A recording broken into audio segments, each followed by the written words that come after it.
Hey everyone, and welcome to the first video of this new series we're creating called the How To series. In these videos, we're going to be giving partial testimonies on certain issues that we've had to deal with in our lives and be an encouraging voice to you if you are going to have to or have already dealt with these in your life. Now, please be clear with this, we are not trying to say that we've been through the gauntlet on everything. We definitely recognize some of you guys may have been through far worse stuff than we have.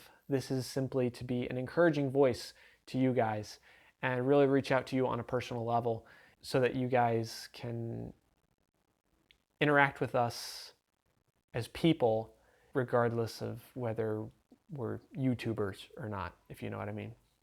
So for today's topic, we are dealing with death. And I'm going to start by giving a little bit of my background in this area. So as a child, I was always told I was a very sensitive child. Basically, negative emotions and negative things that happened, such as like death, made a lot of things a bit more difficult for me. So going back to grade school, in first grade, I had a computer teacher who was very near and dear to me, basically like best friends. I mean, this was not the casual, oh, I really like this teacher. It was like we were just really good friends, and I was getting into Boy Scouts, and he was giving me stuff from when he was a kid. And a couple of years later, he ended up dying of cancer, so that's kind of as far back as I'm going to go at this point. And then moving on to the next several years, a little bit after I started homeschooling, there was a certain period of time. I can't remember the exact amount of time or when exactly it was in my life, but there was a period of like, I don't know, say 5 years, where every single year, at least one person, sometimes two, on average, somebody that was either family or friends ended up passing away. My grandfather on my dad's side passed away. Around the same time, a few other people passed away. My great uncle, a sister who I had gotten to know very well that was in the Daughters of St. Paul, that we would just exchange jokes all the time. A few other people, and then I tried to have other grandfather figures by going and visit old age homes, but you're going to visit an old age home, so those people that you knew also passed away. And there were a few others. I can't remember everybody in that time span, but I do remember at one point during this, somebody that we knew, it was my grandmother's friend, who I didn't see a lot and hadn't really formed a super great relationship with. But I still she was really nice to my sister and I when she had come over. And, really liked, I really appreciated this lady. She ended up passing away. And for some reason, I just bawled. And I mean, I didn't even know this lady real well. But it was after that that I told myself I was not going to cry anymore after that. Because I had cried all the times beforehand, again, being very sensitive. And going forward in the future, thinking to myself, I'm not going to cry. Since I felt so weak and everything when I did cry, it's not like my parents were very good about, they never discouraged me from crying, and they were always supportive of me and everything. There was no issue there.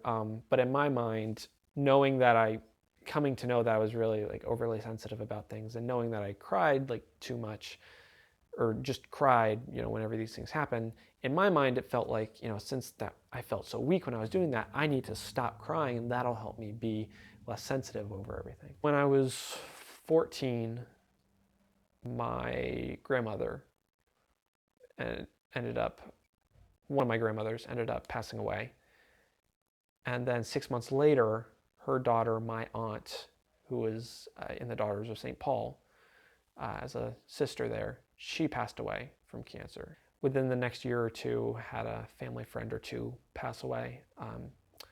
And then senior year of high school, my dog ended up passing away. And this is kind of one of the things why I mentioned beforehand, now I'm talking about oh, my dog passed away, but then you might be watching this be like, my parent passed away. There's a big difference. But, for me, with everything else happening before, this happening now, very close, loved my dog a lot, been there since I was 5.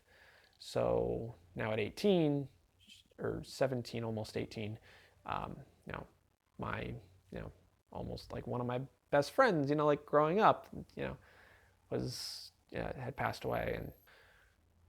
And then just a few months later, on our way back from a family vacation, just a few weeks before I was to get my first semester in college, found out that a very, very close friend of mine and of the family's had passed away. And then recently, actually, just a month or two ago, lost my great aunt, who, growing up, always going to her house. One of the things I've found in my experience, and even with the experience of others, is that there are a lot of people, like Christians and Catholics as well, that try to, they have beautiful intentions. They're very beautiful people, oftentimes. However, they try so hard to be so nice and kind that it's overdone to the point where it makes things worse. So like some of the like top cliche things you'll hear when somebody you care about dies is, oh, well, they're in a better place. Or, they wouldn't want you to be sad because they're with God right now. And that's not the right thing to say at all. And here's why. Grieving, what I've found, in my experience and everything, grieving, even though it's something we see as negative, is a necessary part of being able to continue on in life when you've lost somebody very dear to you. I'd say it is a crucial part to healing from the loss, is grieving. Not overly grieving, but we'll get to that a little bit later. But like having a certain amount of time to be able to grieve that person. And I could use an analogy. When you're sick, you've got like a stomach flu or something, or maybe, food poisoning or whatever, you feel really nauseous. And like, I know me, when that happens, I'm just kind of sitting still and just like really trying to make sure I hold it in. But once you finally have to go to the bathroom and throw up and, get that all out of you, it doesn't feel good at all to have to go and throw up, or the taste afterwards in your mouth. But still, like, once it's happened, you can feel like it feels better in a way. Like, you still aren't all better, but it feels, that nastiness that was inside is out now. And it's part of being able to heal from what's ever wrong with you.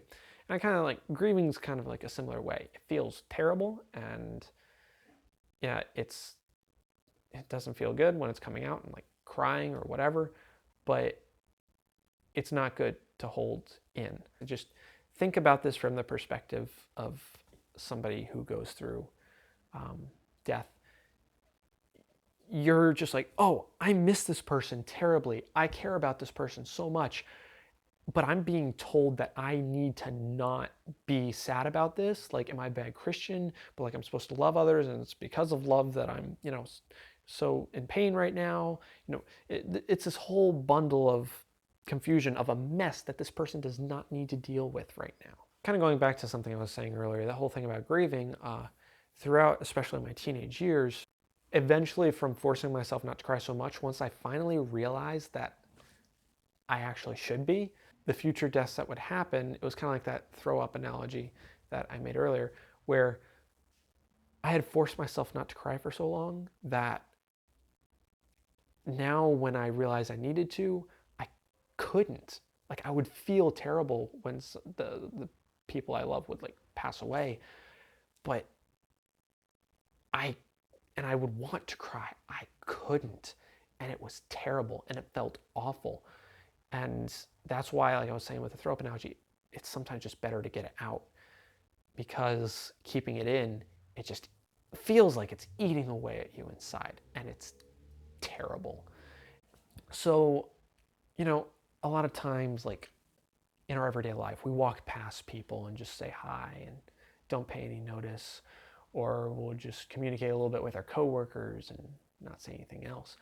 But with the people in our lives, we have the chance to see the beauty of the person they are. That they're not just a random person walking on the streets, although the random person walking on the streets needs to matter to us more than it does. But that's another topic for another day. But with these people particularly, we being able to see part of the beauty of their personhood, of who they are. And it's so incredible. And when you recognize it, it's so beautiful and such a privilege to be able to know that person. So when they go, when they pass away, there's a reason your heart is just torn, because that person meant so much to you.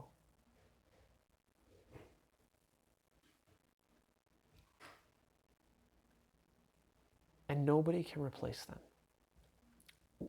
So anybody that has friends that have to deal with this stuff, please really care about the person.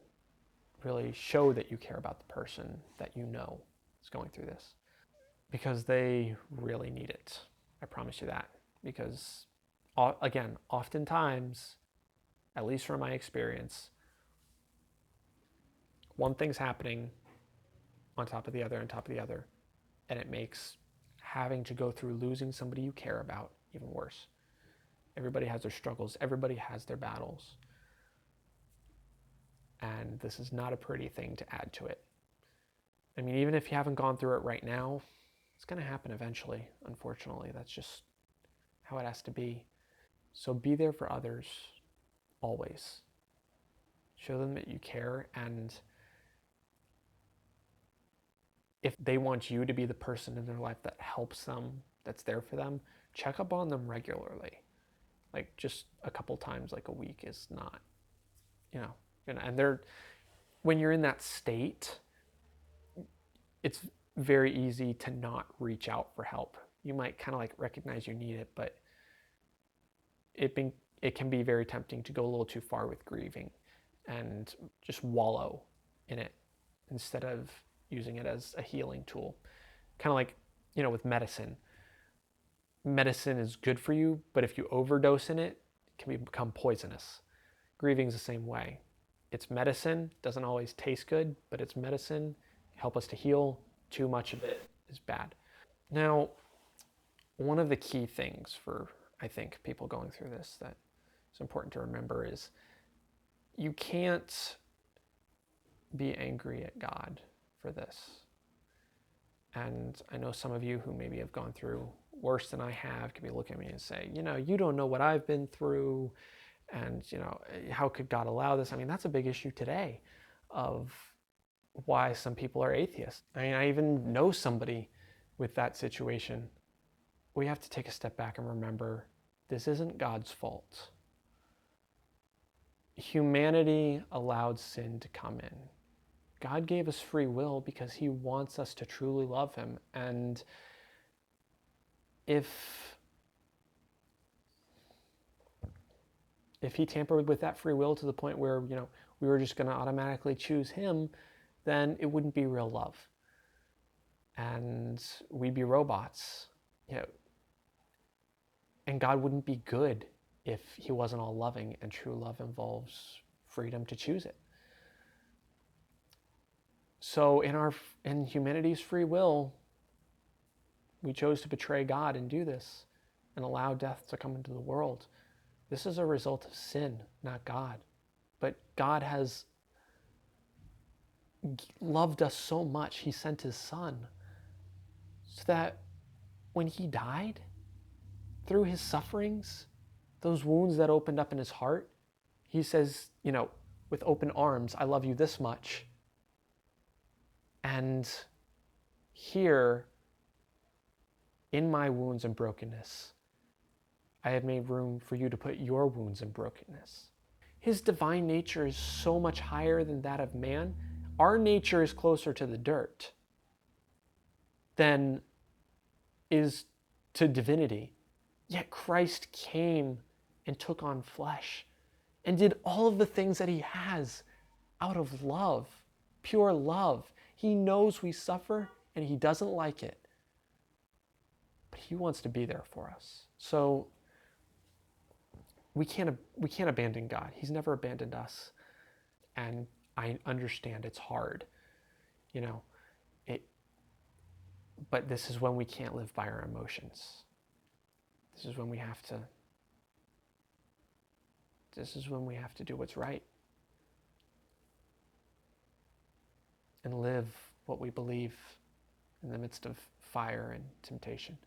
It's rough. And in the moment, it's hard to say, hey, I advise you to do this specific thing, because one size fits all doesn't work. Getting rid of your pain as far as what you're feeling, it's not, I can't do that. I'm not going to pretend to try, I'm going to be completely honest with you. But because I'm completely honest with you, you can know that when I tell you there's hope and that there is light at the end of that tunnel, that when Our Lady told St. Bernadette of Lourdes that I cannot promise to make you happy in this life, but in the next, you can be 100% certain that I mean every word of it. Well, that's all I have for you guys today. Thank you so much for watching this video. Go ahead and pass this on to somebody that you know that might be struggling with this, and continue the conversation down in the comments section. And let's grow closer to Christ together. Once again, thank you guys so much for watching this video. As usual, go to the description box. Check out our social media accounts, Facebook, Patreon, Snapchat, all that good stuff. And let's keep in touch. Last thing, don't forget to subscribe, be notified of these videos whenever they come out, and other stuff that's a little bit more lighthearted. As always, take care, and always remember that you are loved.